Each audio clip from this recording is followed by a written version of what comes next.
Hey, what's up, guys? JR here, your grumpy sound guy. I wanted to make a little bit of a long form video here today in response to a comment that I got from last night's Grumpy Sound Guy show over on YouTube. That happens every Wednesday at 8 o'clock, by the way. And if you're over there at YouTube, please hit that subscription button. It's free. You know, I had a guy comment say that a lot of people don't understand that that subscription button is free. It's free to subscribe to the channel. We are actually in the infant stages of working toward getting paid base, like, you know, like a $5 a month thing or something other for guys that want to go a little deeper into the content and want a little bit more of my attention and my time and be able to pick my brain on many things. But that's coming probably in another 30, 60 days, 90 days, something like that. But nevertheless, hit the subscription button, support this content if this is something that you enjoy. But last night's Grumpy Sound Guy show was talking about why I'm still passive, with most of my systems that I use. And I mentioned 3 top brands in that, which would have been back in the day, EAW, JBL, and Electro Voice EV. What I didn't mention in that video, because of a lot of obvious reasons to those of us that work in the business, was Peavey, and I didn't want to disrespect the brand because Peavey, I think, is what a lot of us started out on, back in the 80s and that sort of thing. I didn't include it in last night's video because Peavey just never really had the clarity and the high-end feel that those other brands had. So they were really popular with the country music scene because it had more of a mid-range response and was really good at reproducing vocals and guitar and stuff like that. But I thought I would take a few minutes here today and just talk about Peavey and just really talk about the impact that they made on the middle market, because as a middle market content creator, they were huge. They were iconic. I mean, most of you guys that are under like 30 years old really have no idea how much impact Peavey had on the middle market back in the day, because they really, really did. A few of their pro audio components sold probably more. In fact, I heard a stat back in like the mid 90s that Peavey had sold more CS 800 power amps than any 2 major manufacturers combined. So think about that for a second. Think about combining all of Crown's sales and, QSC sales and some of those big amp manufacturers from the 80s and 90s. And Peavey sold more CS 800s than any 2 of those other guys. So, I mean, that's worth mentioning. That's worth bringing to the channel and having this conversation. I think the story with Peavey is kind of sad because they're not really doing much now. I did a Google search before doing the video just to kind of update myself on where we are with this brand, and they're basically still making guitars and guitar amps, and that's it. In 2014, they closed down their UK factory and their Meridian, Mississippi factory, their A Street factory, which was really their big mothership home base for Peavey. Peavey started in 1965, from the brainstorm of Hartley Peavey. Hartley Peavey was a very proud man in the sense that he was really trying to bring U.S. made products to the table, and he really stood behind his products. He really did. He was someone that did not take lightly the responsibility of being a pro audio equipment manufacturer. Some of my earliest systems that I can remember, well, honestly, probably the first 2 or 3, 4 systems that I ever had the chance of working on and striking and setting up and actually doing in those days at that season of my life was gospel shows.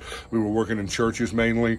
Was all Peavey stuff, man. I got into this thing when I was like 15, 16 years old, trying to learn sound and trying to get into this, and everything was Peavey in those days, because, the thing about Peavey is it was a lot cheaper than JBL, EAW, and EV, Electro Voice. So, it fit into a lot of middle market budgets a lot easier. It really did. That SP line of speakers that they made, monitors and front of house speakers, were just built like tanks. I mean, they would absolutely last forever. My biggest complaint about those boxes is most of them were carpeted. And anytime you got that rat hair carpet on a box, it's just a pain in the rear end to keep them clean. And when they start getting some wear on them, they look kind of raggedy, and it's almost near impossible to remove the carpet and refinish the boxes. Plus, the boxes were mainly made out of particle board, so this is not high-end gear we're talking about here. This is right straight down, the middle of the middle market, is what Peavey gear was. But, a guy could go out and buy a pair of SP2s and a pair of single 18s with, a couple CS 800s and a crossover and a PV Unity board, and man, had a nice little rig. Could go do gigs at the park and small to medium sized clubs and stuff like that. Like I said, PV was super huge in the country market, and during the 80s, man, the country music pretty much ruled the radio. It really did. So Peavey kind of marketed itself in that direction. I could not begin to tell you how many burnout resistors that I have replaced in Peavey cabinets just from people abusing them and pushing way too much power to them, and that sort of thing. Or those T22 horn diaphragms that you could get for $20. And fix the horn in your speaker and then go another 5 years or something like that. Really, the only time I seen failure with Peavey equipment was when people were abusing it. I seen a lot of DJs, burn them up because they're pushing way too much power. You had to use the gear within its parameters. By the mid to late 80s, they were starting to come out with more high-end-esque type stuff. I myself owned a DTH rig at one time, which was not a bad rig, man. It was okay. I mean, it was just a step below JBL SRX stuff. The biggest thing that separated Peavey from a lot of these other manufacturers was high-end reproduction. Peavey was very mid-rangey. Their sub stuff wasn't bad. Those Black Widow drivers were not bad, but they were 400-watt drivers, so you kind of had to keep all that stuff in mind. But at the same time, if you put it in a horn-loaded box, like some of the QW stuff that came along in the early 90s, mid-90s or whatever, I know guys that are still using that stuff 30 years later, and it's okay. And it's the same way with, I would put them in the same category as a lot of the Yamaha Club Series stuff. All my monitor rigs are Yamaha. That's something I didn't mention yesterday. We were mainly talking about front of house boxes, but when you want to talk about trying to get into an affordable, decent sounding, get the job done, meat and potatoes, kind of monitor wedge, I really like the CM line of the Yamaha stuff. Even the SM, the SM has carpet on it. The CM has Duratex coating on the cabinets. I kind of like the Duratex, but I have an SM 115V rig and I have a CM 112V, monitor rig. Probably 45% of my clients are ears these days, but you still got to carry around monitor wedges, especially for these outdoor festivals when you're doing multiple bands and stuff like that. Dude, those Peavey SP, I think they were 115 M's or 112 M's. They had Black Widow woofers in them. Even the ones that had Scorpion woofers in them were not bad. I mean, they were decent, get it done, meat and potatoes level, monitor wedges, So, I mean, you really can't talk about the evolution of the middle market without bringing Peavey's name into the conversation at some point or another.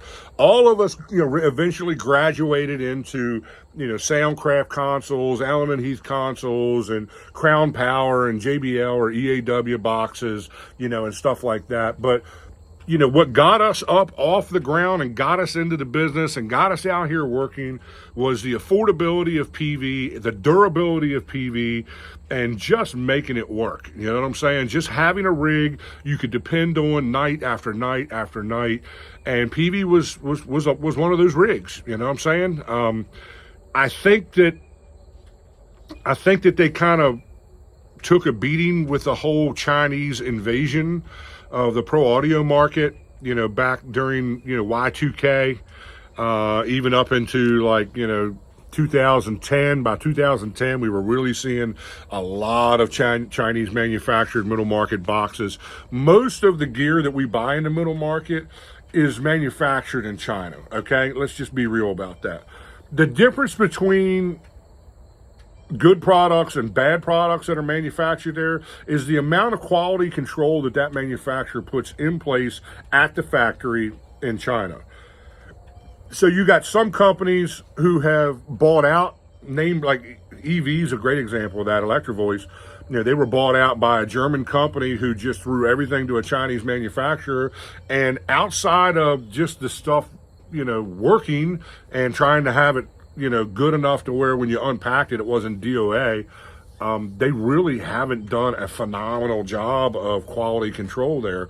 The newer Electrovoice stuff is not something I'm a fan of. It's not something that I buy. It's not on my radar. If you're somebody who uses that and you're having success with that, hey, more power to you. I'm sure there's things about that I am not aware of, but it's not gear that is on my radar, but even if you take into account things like, the Turbo IQ series stuff or the QSC K series stuff, all that stuff is still made in China. But the difference is they have quality control people in place to make sure that the stuff is being manufactured to their specs, because it was a well-known fact during the early 2000s, mid 2000s, that a lot of companies were just making a quick buck by sending manufacturing to China and let it be whatever it's going to be. In our X32 Death, Grumpy Sound Guy show, we talked about how Uni Behringer almost went out of business because of that.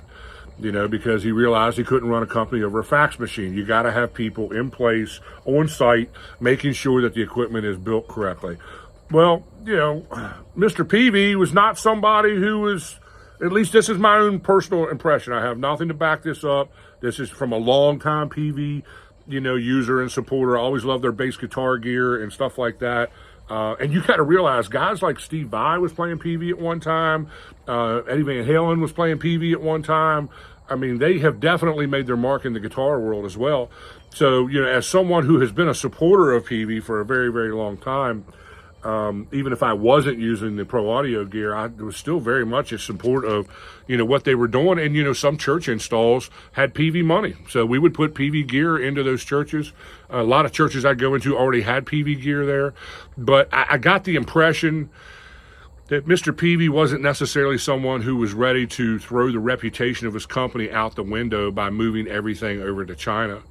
And because of that, he kind of got beat up and, got beat down and couldn't compete, Sadly, the American market went from demanding American-made goods, or at least British-made goods, because a lot of pro audio gear comes from Britain as well,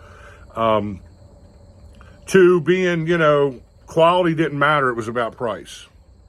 And we see that today in today's market. There really is no more loyalty, brand loyalty or anything like that. It's really just about price. And that's why you see these plastic boxes, flying off the shelves.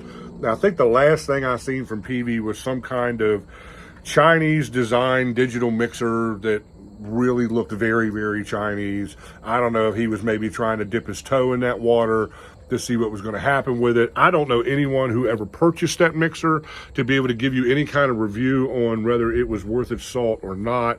But I can tell you this, I don't think sales were too great on that. And not to mention the fact that, the guy started the company in 1965. We're in 2024 here, so he's not getting any younger. You know what I mean? The guy at some point has got to say, how much longer am I going to do this? Maybe he didn't have family who was interested in being part of that or had a passion for it the way he did. So it kind of let the company, fizzle down into what it is today, which, from what I can see online, is that he's still making U.S.-made guitars and guitar amps. Look, man, there's something to be said for what we've lost in this industry by everything moving to China. Okay, even with quality control in place, there was something to be said for companies that were making and manufacturing equipment right here in the United States. Some of this stuff in a small shop, you know, with a handful of engineers, you know, and that was some of the greatest stuff that you could ever want. If you look into the guitar amp world, you see a lot of boutique, you know, manufacturers now who are hand making guitar amps one at a time, because I think there's some level of that that's trying to come back, that's trying to say, hey, quality is more important than price, you know. And if you're someone who has, you know, the expendable capital to be able to live by those standards, there are some options out there, you know what I mean, for guitar amps and that sort of thing. It always blows me away as to how many of my own personal clients, man, are using boutique handmade guitar amps, you know, instead of whatever's on the shelf at Guitar Center. You know what I'm saying? So that's got to mean something, you know. And, you know, Hartley Peavey was one of those guys, dude, man. He was one of those guys who was about that. You know, he was a proud American. He was proud to be manufacturing his stuff in America and in Mississippi predominantly, and, you know, putting people to work and creating jobs and, you know, all that kind of stuff. That's a whole part of manufacturing and the retail business that we have kind of lost, with everybody buying everything, you know, on Amazon and, you know, whatever, you know, online conglomerate, musician's friend that you're into. And that could be a whole nother video. We could really talk about, you know, how we've lost the mom and pop music store and how that has affected, you know, our market. And we're just kind of stuck with what we got now, you know, because people are slowly aging out of the business, don't really have the wherewithal to fight through all the marketing nonsense that is today's pro audio retail market. But yeah, I just wanted to take a few minutes here and really give props to Peavey. And, you know, if it wasn't for Peavey, there's a whole lot of sound engineers that would not be working today, myself included, because we were able to pick that stuff up at a reasonable price back when we were, you know, trying to rub nickels together and make dollars out of them. Especially if you bought pre-owned Peavey stuff. You know, that was one thing that I always liked about Peavey, is I could buy pre-owned Peavey, and even if it had a blown driver or something, you didn't have to, you know, refinance your house to be able to repair those cabinets. They were easily repaired. You know, you could buy a crossover or solder in a new resistor or something in the onboard crossover. You know, like I said, you could repair the horns for about 20 or 30 bucks. The speakers were usually about $75 or $80 a piece. The woofers, you know, if they were Scorpions, sometimes they were, you know, 50 or 60 bucks a piece. Peavey made two different types of legit woofers before they started buying some components from Asia. And that was the Black Widow and the Scorpion. And you could tell the difference between the two because the Scorpion had a very broad aluminum frame around it. You could actually see through the grill, you know, and those were two iconic, you know, drivers. Those Black Widow 18-inch subs, man, I've seen people use them in homemade boxes and all kinds of stuff like that, put them in horn-loaded boxes and be shocked at the amount of sound pressure that they were able to get out of that. And the stuff was fairly durable for the most part, you know. Like I said, you'd be surprised how much Peavey gear is still laying around. I know a couple clubs in Baltimore right now that's still using Peavey amps and QW subs, and their system sounds great. They're using something else on the high end, the mid and high end, but the subs and all the amplifiers, crossovers, all Peavey, and the system actually sounds really good. When I first walked into place, I was like, holy cow, I haven't seen this much Peavey gear in one place in, you know, probably 25 years, and really was thinking that this was not going to sound too good, and it ended up blowing me away. It ended up being actually really good, you know. So some of that comes back to what I always say, is that it's the Indian, not the arrow. So, you know, having the right guy behind the mixer definitely makes a difference in that scenario, but there's something to be said for the impact that Peavey has had on our industry, and I just wanted to give props to that. And I'm sure everyone can attest and has a Peavey story. Hit me in the comments, man. Blow up the comment section on this video. Let me hear your Peavey story and the gear you were using when you got into the business, and, you know, the longevity, the durability, and how that gear made you money year after year after year. I love hearing those stories, and Peavey was definitely one of those companies that we all made a whole lot of money with. See you next time, guys. Love you.